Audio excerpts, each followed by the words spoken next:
Thank you very much. It's an amazing hall for me to come here and speak with you all. Really appreciate the opportunity to talk with you. I like to begin my talks with a disclaimer. I don't claim to have any gifted insight. I don't claim to have the answers to all the universe. So if I come off sounding presumptuous saying this is this and this is this, please understand I've been a practicing chemist inventor for over 40 years. I've come to look at the world in a certain way, and I'm going to, with a bit of vulnerability, share that with you. But if I ever sound as if I'm egotistically saying this is the right way, I don't claim it's the right way. It works for me. So what I'm sharing to you is the way I look at the world and what's been working for me. And so chemistry is a scary word. You know, people in our society today, chemistry is the monster that's living underneath our bed that's going to come out at night and hurt us in some terrible way. You know, open up the newspaper, turn on the radio, look on the internet. We hear about this is bad, this is bad, this is bad. It's like, who in their right mind would want to be in the chemical, business these days? It's almost like the game whack-a-mole. You know, we in chemistry, we kind of embrace moles. The American Chemical Society's mascot is a mole. We're playing whack-a-mole when it comes to these kinds of issues. We hear about climate change whack. We hear about bisphenol A whack. We hear about PFAS whack. We hear about nanopowder whack. We hear about ocean plastic whack. And we're exhausted because we're trying to wrap our heads around these issues. We're saying to ourselves, is this a lot of hype or is this serious? But before we can really get down to it, there's another issue, and then there's another issue. And I worry that this is a problem, because let's accept the reality that there are molecules that are endocrine disruptors in our products, that there are technologies that are impacting climate change, that we have things that are persistent and bioaccumulating and things that are carcinogens and things that cause birth defects. Here we are chasing policies. How do we regulate these? How do we do this? How do we do that? And I'm wondering if we're asking the right question. Maybe a more fundamental question we should be asking is, why would a chemist make a hazardous material in the first place? We've got to assume no one wants that red dye to cause cancer. Nobody wants the plasticizer to cause birth defects. So maybe instead of talking about how we make molecules and how we regulate products, maybe we need to take a step back and say, how do we make chemists? All right? So I'm not a historian, I'm not a sociologist, I can't quote the history of science or anything like that. But as you might notice from the absence of my accent, I'm from around here. I'm from the city of Quincy, Massachusetts. Quincy, Massachusetts is the home of two presidents of the United States, John Adams and John Quincy Adams, and also the home of, in my opinion, the greatest chemist who ever lived. Robert Burns Woodward, the professor here. This guy got the Nobel Prize for the synthesis of vitamin B12. Then he passed away, and you can't get the Nobel Prize, posthumously, but I would argue he would have gotten 2, maybe 3 Nobel Prizes had he lived long enough. All right, so just an amazing person that actually went to the same high school as me. But when I grew up in the city of Quincy, I wasn't really some kid that grew up with a chemistry set destined to become a chemist. I had this huge Sicilian German family. I had 42 first cousins growing up in about a 5-mile radius, and we were carpenters, plumbers, electricians. We weren't really knowledgeable about universities and things like that. I actually thought that my high school in Quincy, when I took math on the 2nd floor, that was higher ed. And so all my friends were talking about going to college, and I overheard them, and I said, well, maybe I'll go to university. And so I went to the University of Massachusetts, Boston at the time. I told my parents, my father was angry with me. My mother started to cry, so I worked 40 hours a week in the construction industry, and I went and paid my own tuition to go to UMass Boston. But what horrified my family more than the fact that I was going to university is what I went to university for. You see, I went to university as a music major, so I was a musician. But I played in a band, and the name of the band was, wait for it, the elements, okay? Had nothing to do with carbon, hydrogen, nitrogen, oxygen. It's a Rubik's Cube, a glass ball. Hey, it was the late 70s. We sounded something like the band The Cars, but with better lyrics, all right? And so we were doing pretty well, playing in the best, worst dives in Boston 3 nights a week. We were recording in a recording studio. Things were going pretty well.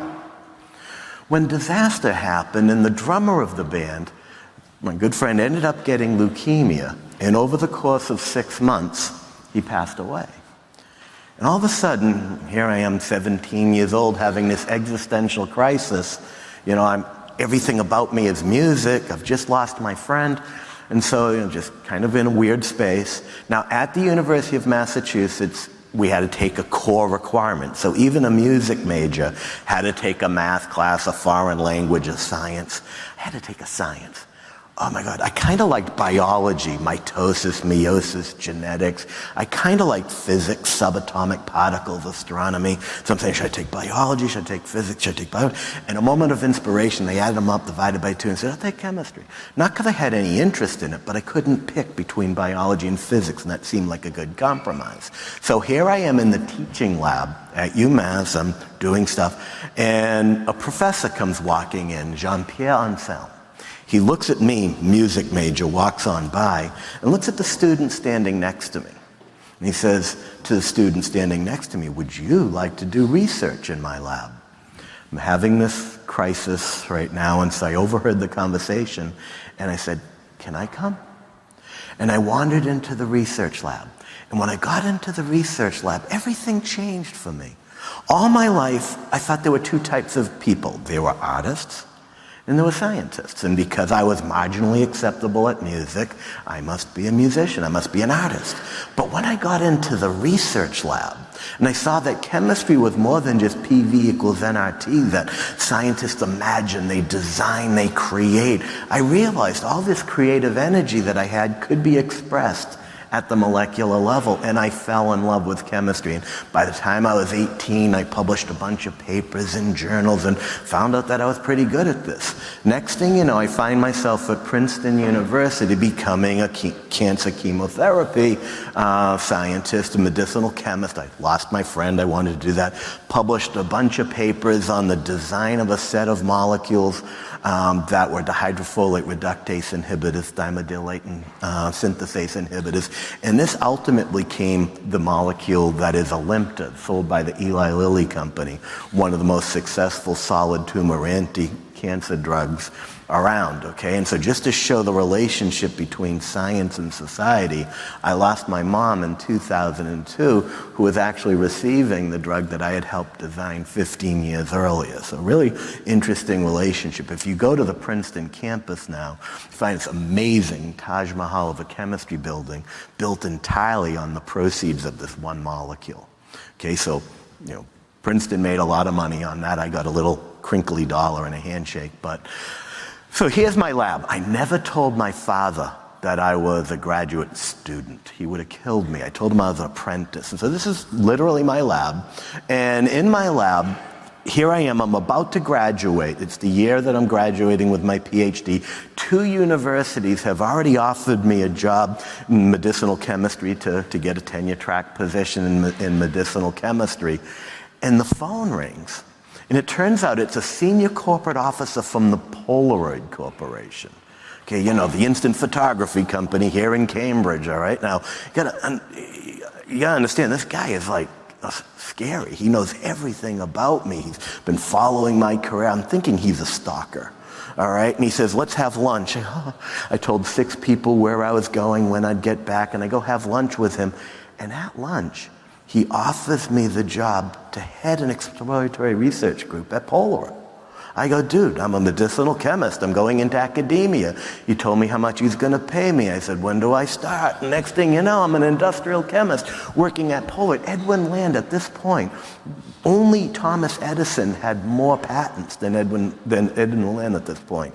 He got the Perkin Medal in 1974. How cool is that? And then they gave it to me in 2014. So really, how cool can it be? But I found that I was good at this, and that very quickly at Polaroid, I published about 40, 50 patents, got a bunch of products on the market. But I'm a strange bird. I wasn't doing normal stuff. You gotta ask yourself, what would a medicinal chemist do at a place like Polaroid? Medicinal chemistry, I'm working with bags of water, making molecules at ambient temperature, ambient pressure, doing that. In industry, it's like all these high temperatures, high pressure, harsh solvents. And so I'm looking at this saying, well, wait a minute. Nature does chemistry so much more efficiently than we humans do. And so this is an entirely different lecture, but I came up with this science called non-covalent derivatization, okay? The license plate of my car is NCD. I really get into this. I could talk to you about 30 hours on this. But one way of looking at it is think of it as like mechanochemistry today. How do you look at intermolecular forces within molecules? Instead of focusing all your time on what the individual molecule looks like, take simpler molecules and allow them to self-assemble. You can get patents on that self-assembly, but it's a lot easier, room temperature, ambient pressure. And so the photographic industry, one of my inventions, the photographic industry started calling Warner complexes. And Polaroid went to large-scale manufacturing. Now, in the United States, you can't just manufacture something. You have to get permission from the EPA. You have to get what's called a low-volume exemption, pre-manufacturing notification. This is now before email and stuff like that, so it's 15 copies of the application and put in a banker's box and shipped to Washington. We waited, and the EPA was not responding. It was giving us a hard time. They were like, small particles, are you crazy? Molecular complexes, are you high? They had no idea what to do with this proposal, so Polaroid put me on an airplane and sent me to Washington, D.C. to talk to the EPA.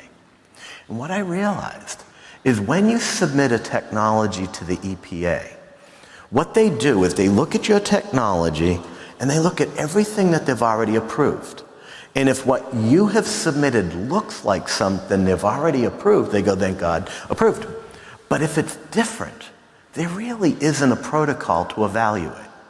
And so they kind of get, oh, what are we going to do with this? And so because my technology was completely new and different, they were stunned. And I said to them, but wait a minute. Isn't anything better for human health and the environment going to be new and different? So as I'm talking, I meet the branch chief of the EPA's Office of Pollution Prevention and Toxics, this guy named Paul Anastas. Wait a minute.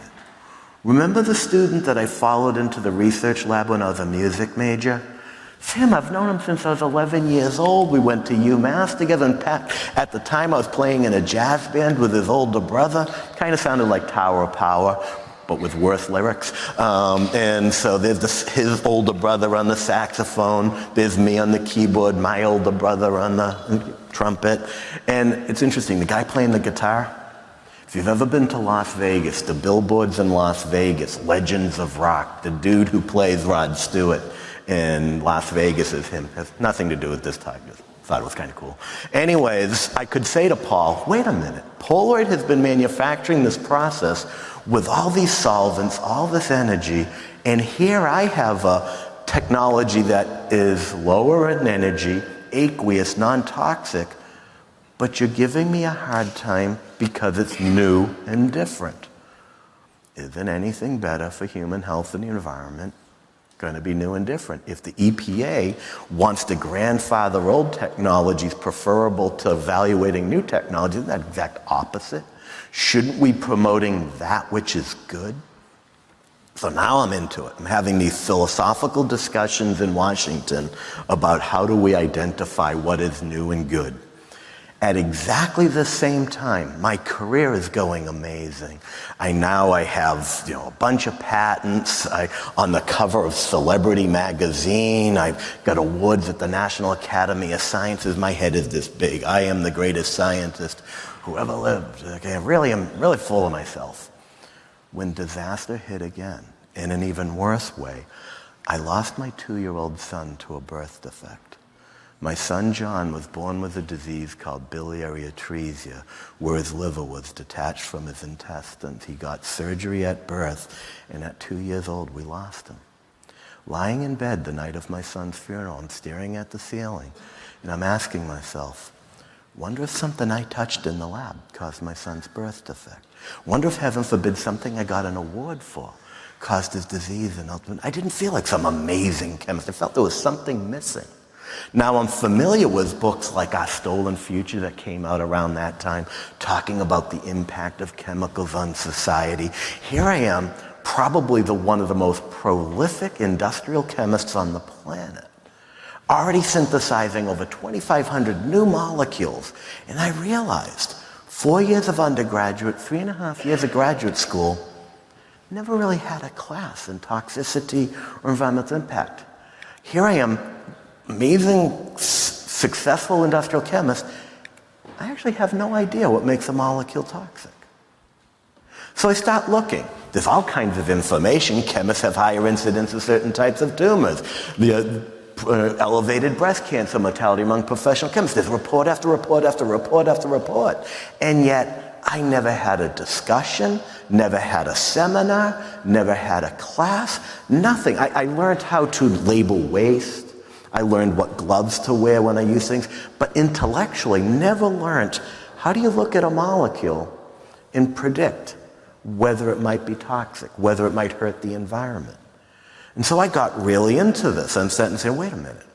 Every year, just in the United States, we graduate 15,000 undergraduates in chemistry and chemical engineering. We graduate 3,000 master's degrees, 3,000 doctoral degrees. In 2004, more women started becoming chemists than men. What could be more important to the field of chemistry than a relationship between molecular structure and learning impacts on human health and the environment, reproductive health, all these kinds of things? And yet my epiphany, to get a degree in chemistry, very few, I'd say no, chemistry material science programs require any demonstration of knowledge regarding the mechanisms of toxicity or environmental impact. So why do we have these things? This isn't some epic battle of good and evil between industry and environmentalism. It is a weird accident of the history of chemistry that somehow we left this out. It was missing from what it means to be a chemist. So Paul Anastas at the EPA and I, as a Polaroid employee, realized the world didn't need a social movement, didn't need a philosophy, it needed a mechanistic science. And so we wrote this book called Green Chemistry, Theory and Practice 25 years ago. Had I thought anyone was ever going to read this book, we would have written a better book. But this is the one that came out, and essentially it's the utilization of a set of principles that reduce or eliminate the use or generation of hazardous substances in the design, manufacture, and application of products. Okay, and so it's not a marketing tool. It's not a reporting tool.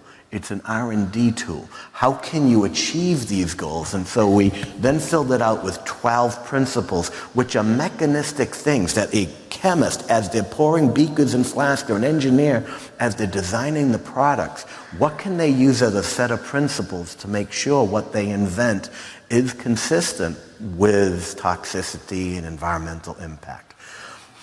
But again, this isn't a philosophical movement, all right? It has to manifest in the real world for it to make any difference.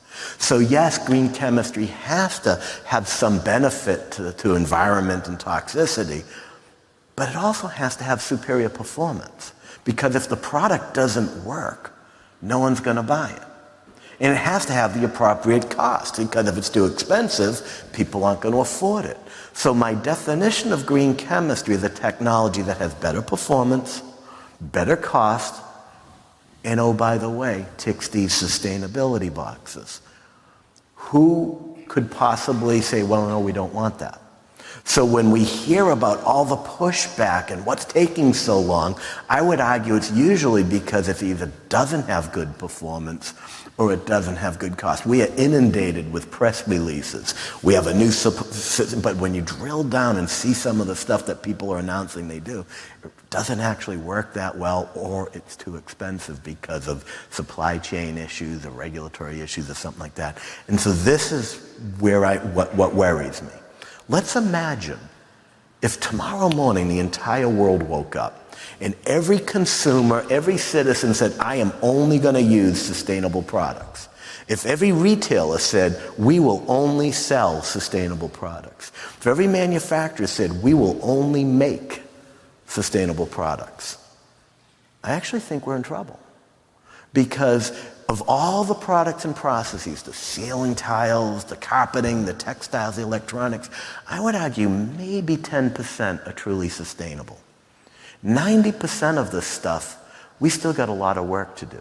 There's some low-hanging fruit. Most of it's already been found, so maybe another 10 or 15% can be found through alternatives assessment or something like that. But right now, in 2023, I would argue 85% of the technologies haven't been invented yet.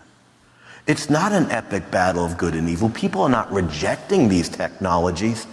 They don't exist. And so realizing that this is a crisis, I left Polaroid and I went into academia. And so I went back to my alma mater, the UMass. I became full tenured professor of chemistry, full tenured professor of plastics engineering, and created the world's first PhD program in green chemistry. Everything that's in a quote-unquote normal chemistry program, but added a one-semester class in mechanistic toxicology, added a one-semester class in environmental mechanisms, added a one-semester class in law and policy. Over the next 12 years, about 150 students passed through this program at various levels. The average time it took one of these students to get a job, 2 days. The longest any student in this program spent looking for a job was 2 weeks because she turned down the first 6 job offers. I've been out of academia for 15 years. I'm still getting phone calls and emails. John, you got anybody? Because every university has really good programs to teach people to invent stuff. But none of them know how to anticipate the toxicity and environmental impacts. And that is the single biggest obstacle, because where do products come from? We turn molecules into materials, and we call that basic research. We turn materials into components, we call that applied research. We turn components into devices, we call that development. When we do a lot of it, we call that manufacturing. We've been doing this for 150 years, right? When we do this, what do we worry about? Performance, cost. Hey, that was my definition of green chemistry. Nothing new here. What's new is that now we have the environment in the middle. Since Rachel Carson published Silent Spring, we've got the birth of the modern environmental movement. We're asking ourselves, where did these molecules come from? Are they from renewable or depleting resources? At the end of life, what happens to this product? Is it going to degrade into innocuous byproducts, or is it going to persist to bioaccumulate? When we manufacture it, when we sell it, when we use it, who is the only person who can change this? The inventor. Because once it's invented, it's out, it's done. So the only opportunity we have to truly change the future is by inventing. And it's not the birth of ethics. Okay, this isn't somehow some moral and ethical thing, okay? When I was a chemist, the professors that I had when I was younger, they weren't bad people. But do this experiment. Go up to a chemist someday and say, oh, last week I was working with hydrogen cyanide. I was nervous. 1, 2. Oh yeah, well once I worked with this material, that's really dangerous. It'll kill you in a second. And then someone else, oh yeah, well once I worked with this, it's going to make out a whole city block. It's almost as if we brag about the dangerous stuff because we've accepted that chemistry has to be dangerous. If you're going to be a chemist, you got to accept that. But it's okay because we wear gloves to protect our skin. We wear masks to protect our lungs. We wear goggles to protect our eyes. We install filters and smokestacks to protect the air, the land, the sea. So we've got it covered because we mitigate the exposure. All right? Now here's the thing. We've been standing on the shoulders of giants. All right? We've been standing on the shoulders of giants to mitigate exposure. But the thing is when you stand on the shoulders of a giant, you can see further than the giant. And green chemistry, if it is a revolution, is saying, well, wait a minute. All that stuff that I talked about on that first slide, all those disasters, all those horror stories, people would have told you, oh, we've got the gloves, we've got the mask, everything's no problem. But stuff happens. And it costs a ton of money. All right? And so risk has 2 components, the exposure, But the revolution that is green chemistry is saying, now in the last 20 years, the field of mechanistic toxicology, the field of environmental health sciences, we now can look at a molecule and I can say, okay, I want to make the color red. Here is the science that tells me how to make it red. I want it to stick to a fabric. Here is the science that tells me how it sticks to a fabric. I don't want it to oxidize in the air. Oh, here is how I'm going to make it not oxidize. But right now, if we're not taught what is the mechanism of carcinogenicity, how do we make it not be a carcinogen? If we're not taught what is the mechanism of biodegradation, how do we make it biodegradable? And so if we are taught that, just like the color sticking to a fabric, not oxidizing, we'll be able to do it. But if we don't have the fundamental skills, we can't. Now, the book came out 25 years ago. And I got to tell you, every company embraced green chemistry almost immediately. All right, so Dow, 3M, Pfizer, P&G, BASF, all started green chemistry programs. And the reason, I would like to think there's some altruism here, but it actually just makes smart business sense. If you have a hazardous material and you have a non-hazardous material, the cost to store it, to transport it, to treat it, to dispose of it, the regulatory costs, the liability, the worker health and safety, the corporate reputation, community relations, new employment, who wouldn't prefer the other thing just for cost and profitability alone? This last one I think is really important. I was at one of my students got an award at the National Academy of Sciences, big, huge hall. And at the end of her thing, she was doing a low temperature processing of titanium dioxide semiconductors, and everyone applauded, yay. But then someone from the audience says, well, wait a minute, excuse me, ma'am, aren't you worried that calling yourself green chemistry is going to limit your job opportunities? And she looks at the guy and she goes, dude, why would I want to work for a company that didn't want me doing green chemistry? He kind of shook his head, oh, you silly person. At which point about 300 graduate students stood up and gave a standing ovation. If there's ever a book, if there's ever a movie, that's going to be the closing scene. That I'm so filled with optimism because it's the next generation just gets it. Now, the thing is about getting it, you still need the skills. All right? And so I use as an example, I have an 11-year-old daughter, Natalie. My daughter, Natalie, speaks perfect English. She can read, she can write, she can carry on a conversation, but she's in her class now learning about nouns, verbs, adjectives, adverbs. And you say, well, wait a minute. If you're already speaking, if you're already reading, if you're already writing, why do you need that stuff? But I'd argue she's just mimicking the people around her, the poor kid mimicking me. But when she learns the parts of speech and the science of the structure of language, not only will she improve how she communicates to other people, but the way she frames her own thoughts. I would argue the field of chemistry is like my 11-year-old daughter. Chemists wake up in the morning and say, I don't want to die in the lab today. Really smart companies found out if you kill your customer, that's very bad for sales. So we've been winging it, trying to make non-toxic, but we can't point to the classes that we took that taught us the parts of speech, if you will, the nouns and the verbs of how do you do toxicity. That's what the 12 principles of green chemistry are, is looks at climate change, ozone depletion, energy usage, toxicity, and looks at it from a mechanistic perspective. All right? And so we have a lot of work to do. There are so many approaches. All right? Think about responsible care, safe and sustainable by design, resilience, systems thinking, limits to growth, UN SDG, circular economy, biomimicry, ecology of commerce, cradle to cradle, planetary boundaries, green chemistry. There's so many different approaches. What makes me sad is we live in such a polarized society. We end up, oh, well, this is the right approach and this is the wrong approach. And they go, no, the world is a very diverse place. We have diverse problems. We humans are diverse people. We need to celebrate all of these approaches. And if someone is inspired by it, we need to help them. And instead of it being a competition, we've got to better work together. But we've got to understand that as the field of chemistry expands, people are saying, okay, we should do sustainable chemistry, safe chemistry, circular chemistry, clean chemistry.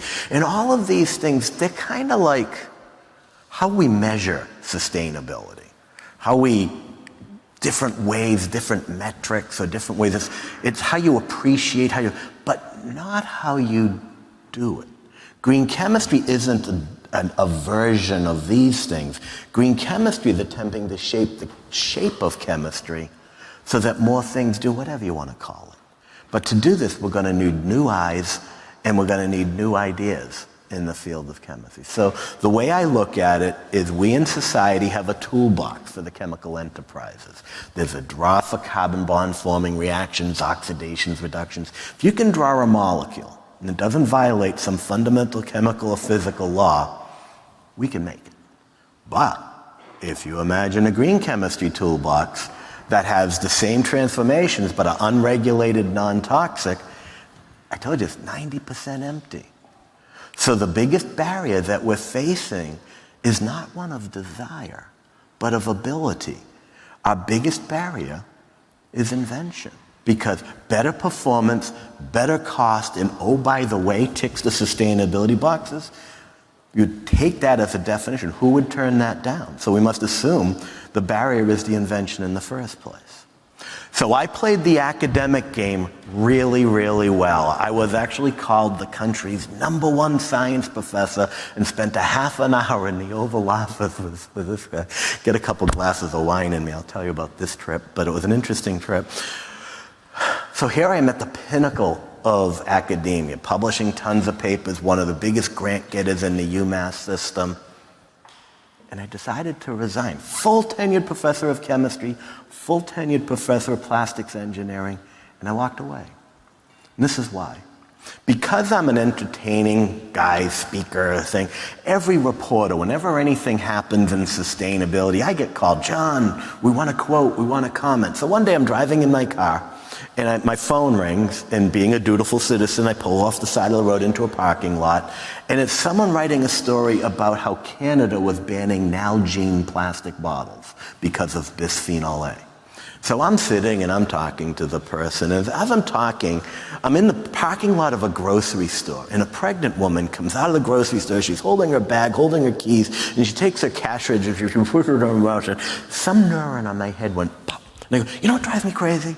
What drives me crazy is bisphenol A in a plastic Nalgene bottle. Yes, it is a concern. You got femtogram quantities coming out over time. But do you know that a thermal cash register receipt has milligram quantities of unpolymerized bisphenol A, that holding on to a thermal cash register receipt for 30 seconds, you'll get more body burden than a lifetime of drinking out of plastic bottles? They go, John, calm down. This is a story about plastic bottles. But they wrote it. They said, John Warner reveals bisphenol A in thermal cash register. I don't reveal anything. They were just there. Next thing you know, hundreds of websites. John Warner reveals bisphenol A in cash register. I was on point with Tom Ashbrook. John Warner reveals. In this world-class journal, on the same page as a cat pushing a shopping carriage, John Warner reveals bisphenol A. I've spent my life inventing technologies to reduce harm. No one cares. The one time by accident I mention a problem and I get more attention. Society likes people who identify problems, but then they lose interest when the solutions come around. And I said, I can't feed the system.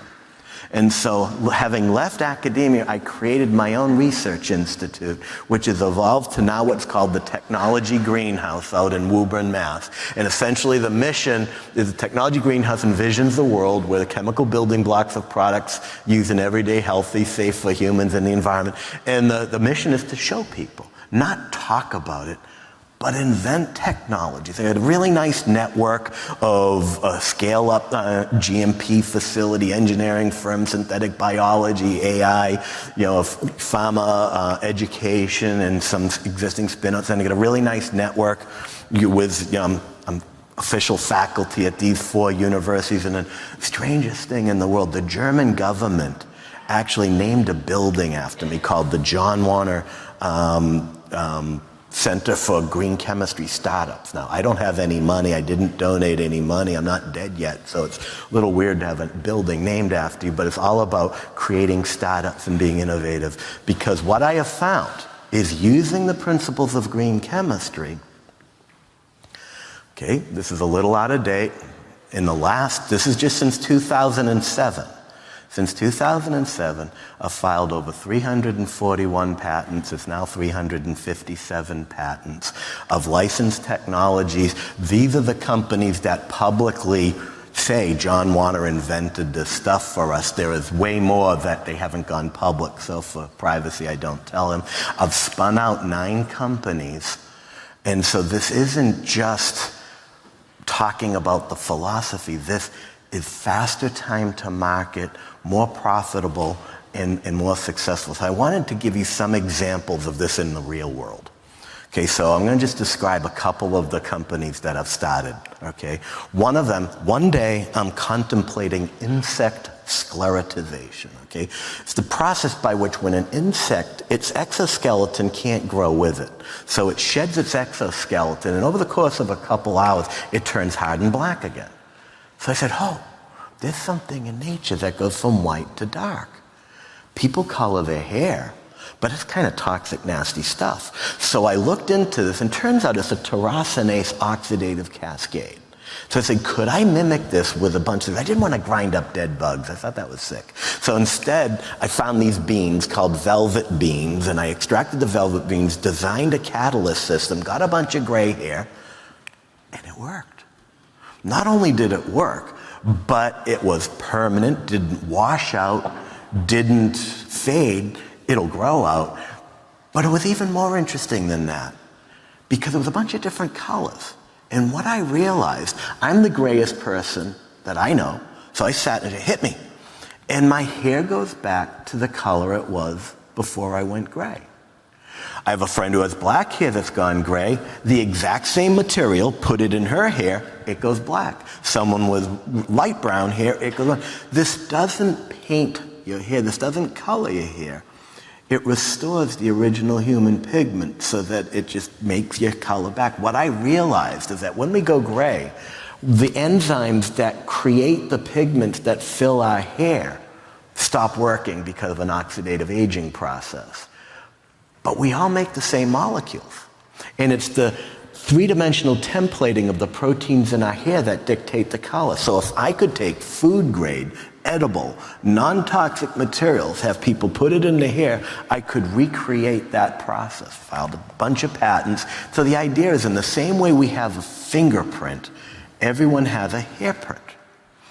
So started a company, called it Hairprint, and for the last 6 years, if you go to myhairprint.com, this has been on the market for $39.99. If you act quickly, they'll add a set of knives. But this thing has been going on, and it's completely non-toxic, environmentally benign. It's the only technology. People who have compromised immune systems, that are in chemotherapy, the hair dye industry is pretty nasty. This stuff here is literally edible. Okay, I watched the CEO of this company on a stage like this eat it.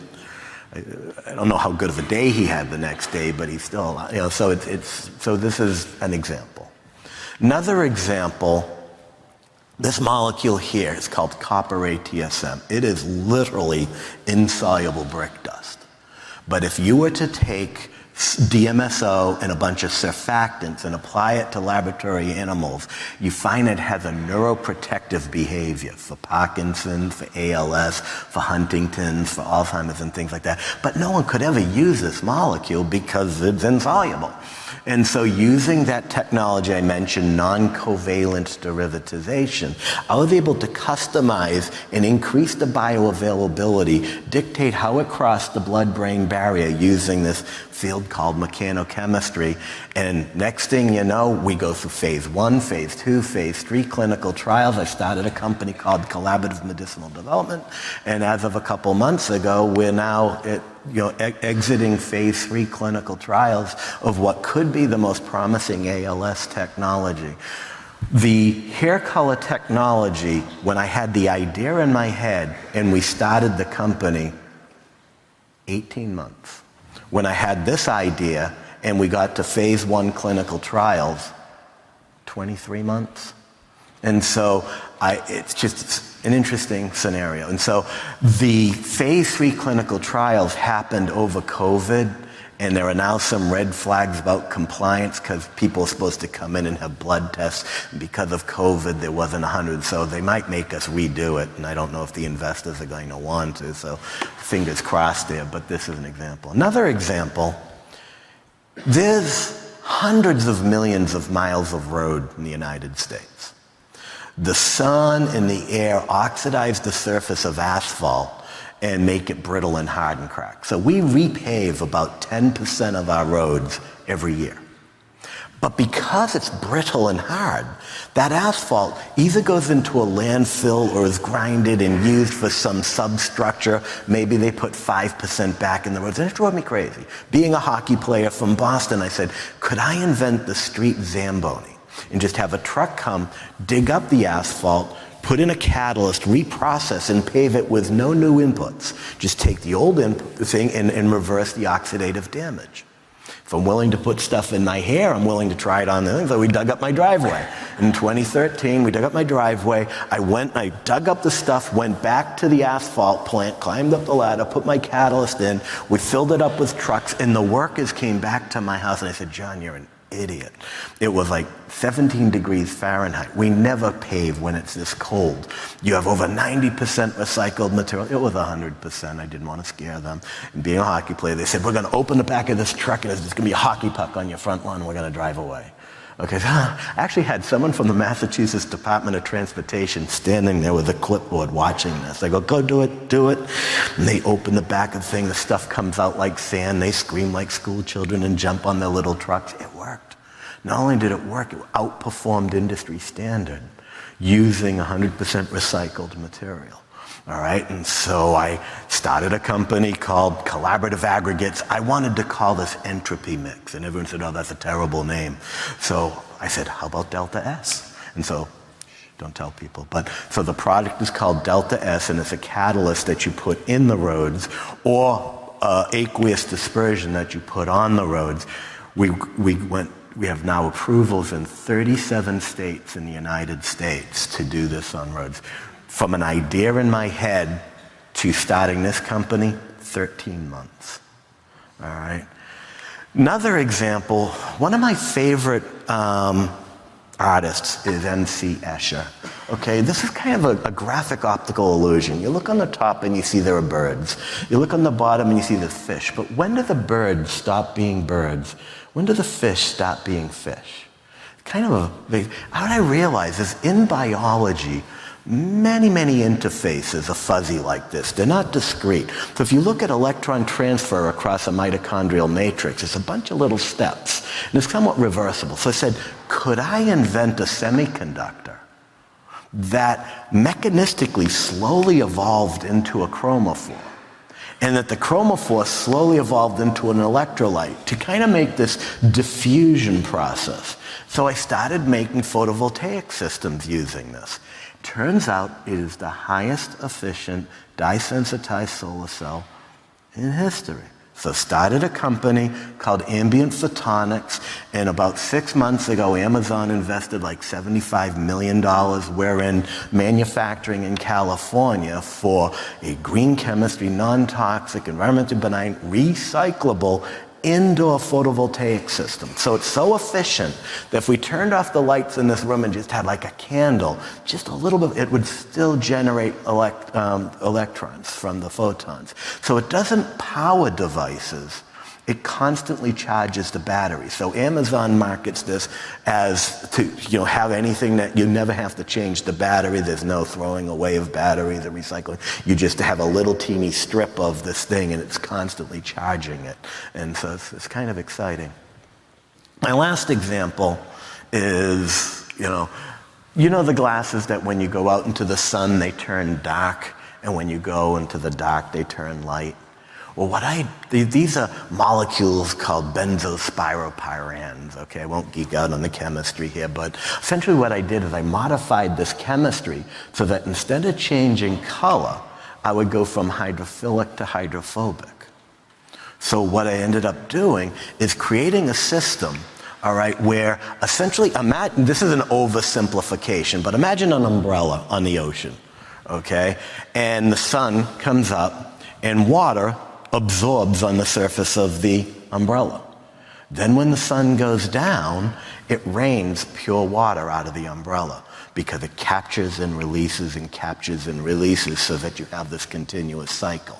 So we have chemistry that works in a diurnal cycle for municipal applications, but also have it working in the millisecond so that in the shadow of a windmill, capture, release, capture, release, capture, release. And so started a company called Mist Miner that is commercializing this. So this was just quickly 5 examples, and what I'm trying to say to you is that sustainable technologies, there is this need, but there isn't the universal ability to deliver on it. And so what keeps me awake at night is the fact that not a lot has been invented yet. And who's going to invent these missing elements? All right, and so in 2007, my wife was also a professor at UMass, and we had this thing. If I had like 35, 40 visiting professors, postdocs, graduate students, undergrads at any given time, I had a big research group. But I had an inviolable rule. Anyone working in my lab had to twice a month go to a 3rd grade class, a 7th grade class, and explain their research. Not only did it help the students, see people that weren't too much older than them, but it forced my researchers to be able to articulate better. Okay? And over the next 10 years, about 150 school systems in the New England area just became dependent on me doing this. And so when I left UMass to start my institute, I realized no one was going to pick this up. I didn't have grants. I didn't have funding. I was just doing it because I thought it was the right thing to do. So my wife, who was also a professor in the system, Amy Cannon, she left the same day and she started the nonprofit organization called Beyond Benign. All right, and Beyond Benign has 2 programs. There's a K-12 program where we have over 350 lesson plans for free, downloadable in Word format that a teacher in Detroit has no budget. But when you learn geometry, if you say to a group of students, here is a triangle, what is the area of the triangle? It's like, really? But if you say, here is the Brazilian rainforest in the year 2000, here is the Brazilian rainforest in 2020, draw these triangles to see now what is the difference in here. Now there's a context to it. And all of a sudden the student performance, their peer support, the parental support improves. So one thing we do is just come up with sustainability lesson plans for K-12. But more importantly, what we've been doing, we have what's called the Green Chemistry Commitment, where we go and we ask chemistry departments worldwide to sign a commitment saying, we know your faculty aren't trained in this, but we need to bring green chemistry and the principles into the required curriculum if we're going to do this. And we've got now over 150 signers globally doing. I just came back, 3 universities in Berlin signed, Stockholm University has signed. And so there's thousands of universities in the world, so 150 is just the beginning. But this is a start. And so how I want to close is say, I'm looking for help. All right, and there's a couple of different ways that you might be able to help. One is we're all from alma maters. We've all been, have in our ecosystems and networks, universities. Look into it. Ask your universities, have you signed the commitment? And if they haven't, get them in touch with Beyond Benign and get them to do that. But bigger than that, I invite you, my contact information, John at the Technology Greenhouse, TGH, was taken. If you, in your network, have people who might be interested in being the CEO of one of my next 10 startup companies, I only talked about 5 of them. If you want to, get involved with this ecosystem of the greenhouse, if you just want to talk about some examples of how we're doing it, I open invitation. I get like 500-600 emails a day, but I do reply to them eventually. So please, if there's anything I can do to help in what you're doing, the world needs you to succeed. Organic growth does not happen in big companies anymore. It happens through mergers and acquisitions.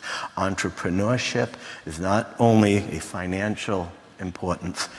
it is the only way we're going to have a sustainable future, because we need technologies that work better, cost better, and oh, by the way, are better for human health and the environment. We need you to succeed. Okay, so thank you very much for taking the time to listen to me, and I'm happy to answer any questions. Thank you.